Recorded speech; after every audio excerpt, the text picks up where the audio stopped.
My name is Claire Bennett, and I've spent the last 8 years saving lives as a nurse in a paediatric trauma unit.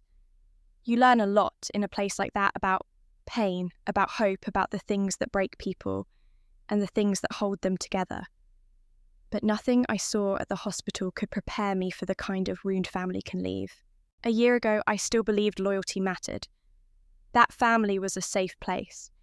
That love was something you built together slowly, honestly, with intention. But then came the envelope. It arrived on a Monday.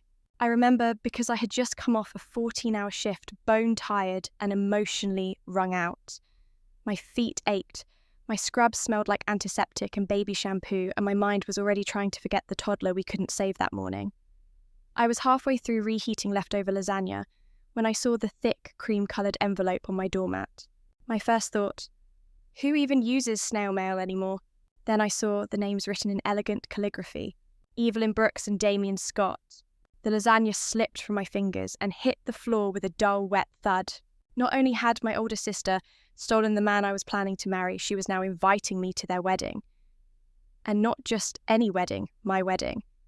Same vineyard, same date, the very one I had booked a year in advance before everything imploded. I stood there staring at the card like it might catch fire in my hands. At first I threw it in the trash. Then, after pacing my kitchen for an hour, I pulled it back out. I don't remember if I was laughing or crying. Maybe both. It's the kind of moment that blurs the lines between emotions, where disbelief and rage and heartbreak swirl together until they taste the same. I didn't go to that wedding to make a scene. But what happened there? Well, it said more than 1,000 arguments ever could. Damien Scott wasn't flashy. He wasn't the type to fill a room with charisma or make people turn their heads when he walked in. But he had this steady presence, grounded, composed like someone who always knew exactly what to say in a crisis. Maybe that's what drew me to him. After years in a trauma unit, I craved calm. Damien brought that. He was a public defender when we met. Sharp suits, quieter confidence. He had this habit of listening deeply, like your words actually mattered. We met at a fundraiser, one of those awkward hospital benefit dinners where doctors and legal types try to out-network each other between speeches and dry chicken. He made a joke about the wine being vintage boxed, and I nearly choked on my water laughing. We spent the rest of the night talking by the exit doors, away from the spotlight, just two people hiding from noise. It felt easy. 3 months later, we moved in together. To everyone else, we were the ideal pair. I brought calm, he brought reason. I worked with life or death urgency. He dealt in legal grey areas. Somehow, we balanced each other. That's what I thought anyway. And then there was Evelyn. My sister had always been the star of every room. Blonde hair, like champagne bubbles, laugh, just a little too loud smile that never reached her eyes. She was the kind of woman who didn't walk, she floated. People forgave her before she even apologised. That's just who she was. Beautiful, unfiltered, entitled. We weren't close exactly, but we weren't distant either. Ours was the kind of sibling bond that looks perfect in holiday photos. Cheeks pressed together, matching sweaters, while behind the scenes, tension bubbled quietly under the surface. When I got engaged, Damien Evelyn played the part of the supportive sister perfectly. She screamed when I showed her the ring, hugged me too hard, said all the right things. But I remember her words now whispered into my ear that night over champagne. You will always pick the safe ones. Maybe this one will actually keep you awake. I laughed then. I thought she was being cheeky. Evelyn had always teased me for being the boring sister, the sensible one with the hospital job and the stable relationship. I thought it was harmless. It wasn't. It didn't happen all at once. That's the thing with betrayal. It doesn't kick down the door. It slips through the cracks you didn't even know were there. It started with glances, the kind you notice once then try to forget, like the way Damien's eyes lingered a little too long when Evelyn laughed, or how her hand would casually graze his arm in conversation. Small things. Innocent if you're generous, suspicious if you're honest. I told myself it was nothing. Evelyn was always touchy, always over the top. Damien was polite, friendly, and I was tired. My job had me on call at all hours. I was juggling night shifts, rotating schedules, and emotionally draining cases. I didn't have the energy to question every look, but the moments kept stacking up. One Thursday, I came home early from work. I was supposed to be on the floor till 8 p.m, but a last-minute switch gave me the evening off. I stopped for takeout, thinking maybe we could have a quiet dinner like old times. When I opened the apartment door, I heard laughter. There they were, Damien and Evelyn, curled up on the couch with 2 glasses of wine between them. A book lay open on the table, the one I had lent her 2 months ago. She looked up, startled but not guilty. He stood too quickly. "Oh," Evelyn said with a smile far too relaxed. "Didn't know you'd be home so soon."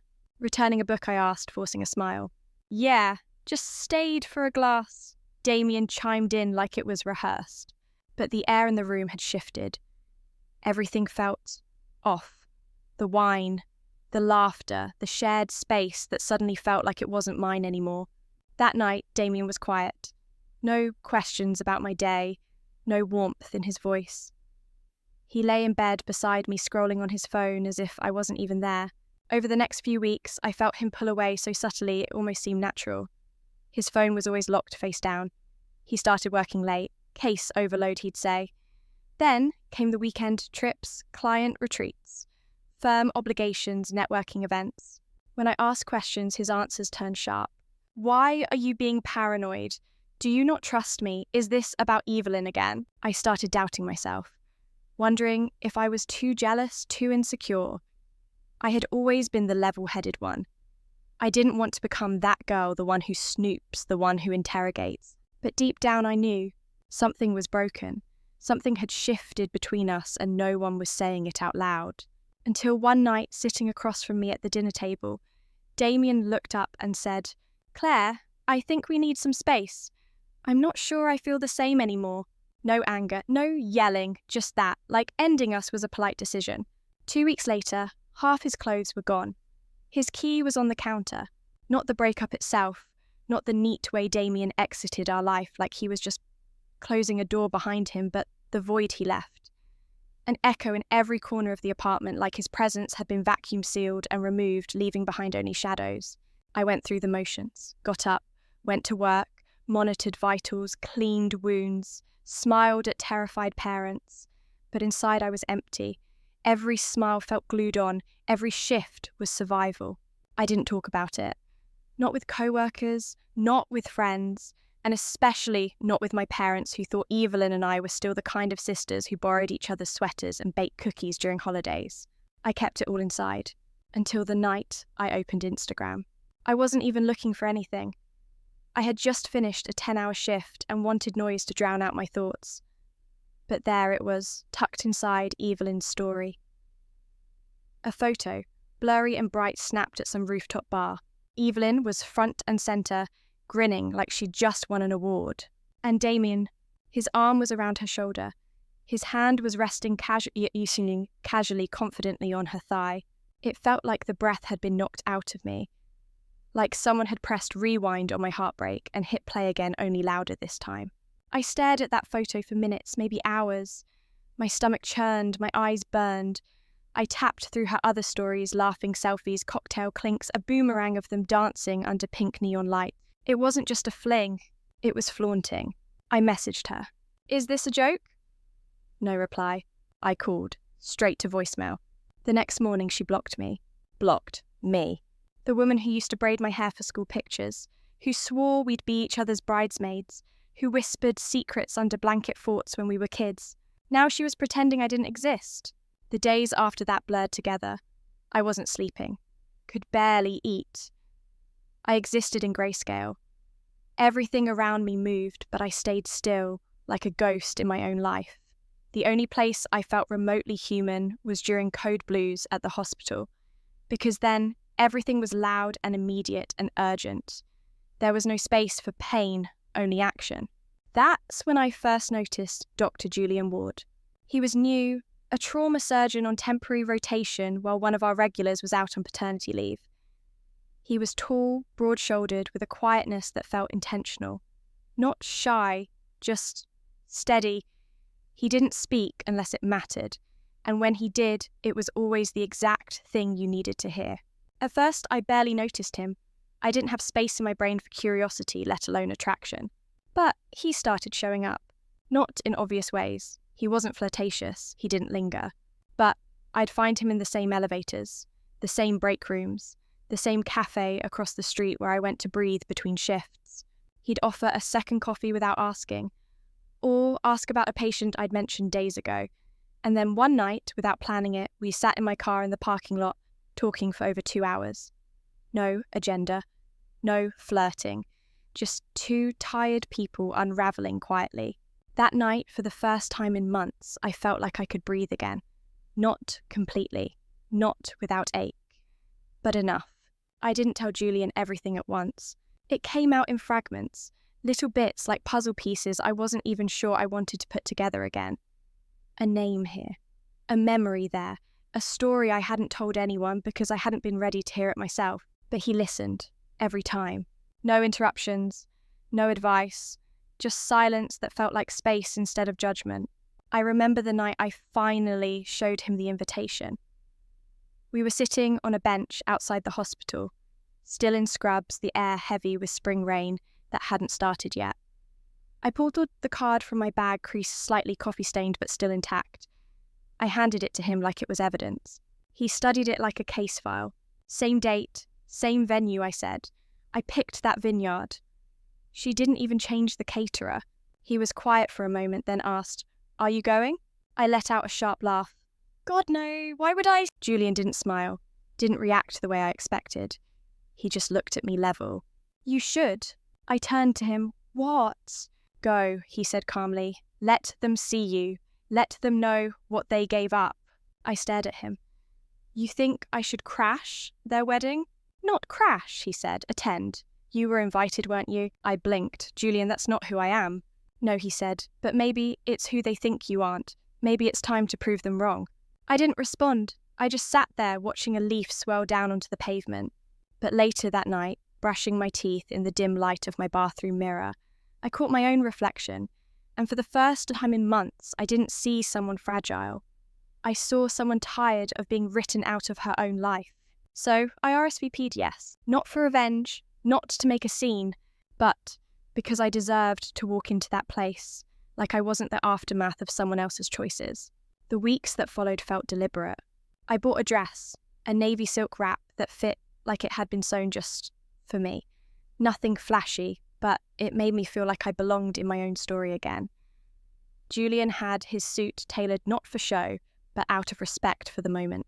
We didn't rehearse anything, didn't plot drama. We were just going to show up, sit quietly, say nothing. But sometimes nothing speaks the loudest. The vineyard looked exactly how I had imagined it would on my own wedding day.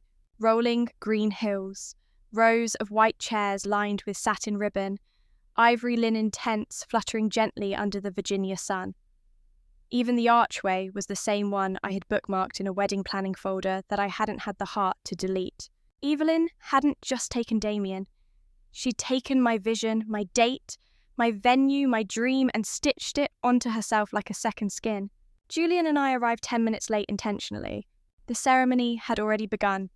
A string quartet played beneath the shade of oak trees. The aisle stretched long and spotless, flanked by guests in pastel suits and forced smiles. Heads turned when we stepped into view, not because we were loud, far from it. Julian walked beside me with quiet confidence, one hand gently resting on the small of my back.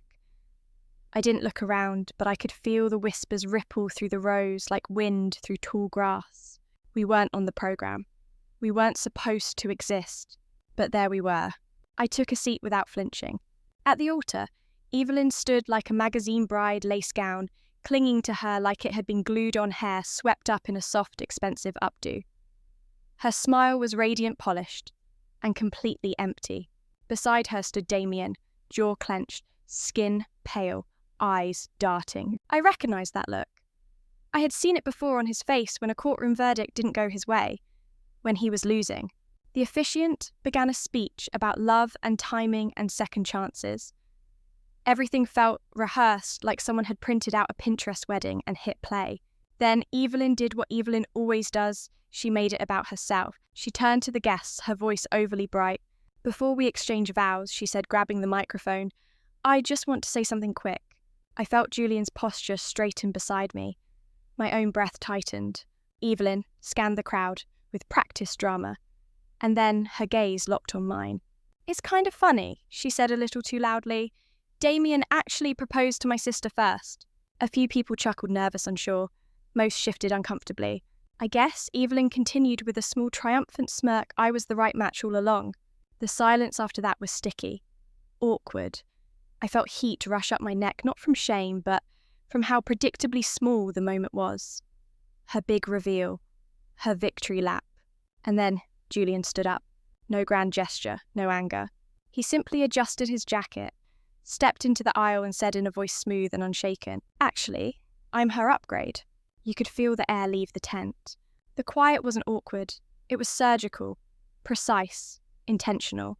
Every head turned. Gasps, a murmur of, "Oh my God," from somewhere near the front. People weren't just looking at Julian now. They were recognizing him. Dr. Julian Ward.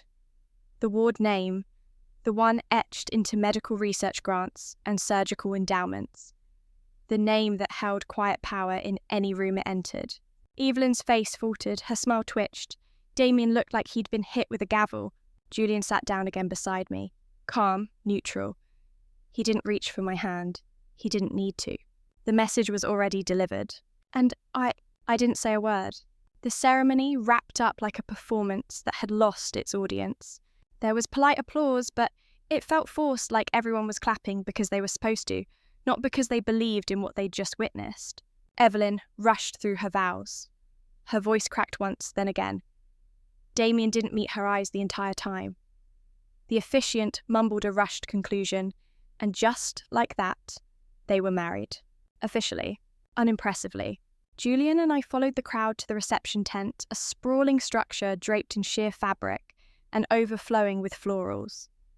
Crystal chandeliers hung above tables so crowded with centerpieces, you could barely see the person sitting across from you. We were seated at a table in the far corner near the speakers, and the emergency exit clearly an afterthought. My table mates were a third cousin I barely remembered, and a woman named Denise, who kept calling me Clary. Julian didn't seem to mind. He sipped his wine, quietly eyes occasionally scanning the room like he was observing a lab experiment. The more we sat, the more it became obvious we were the event now.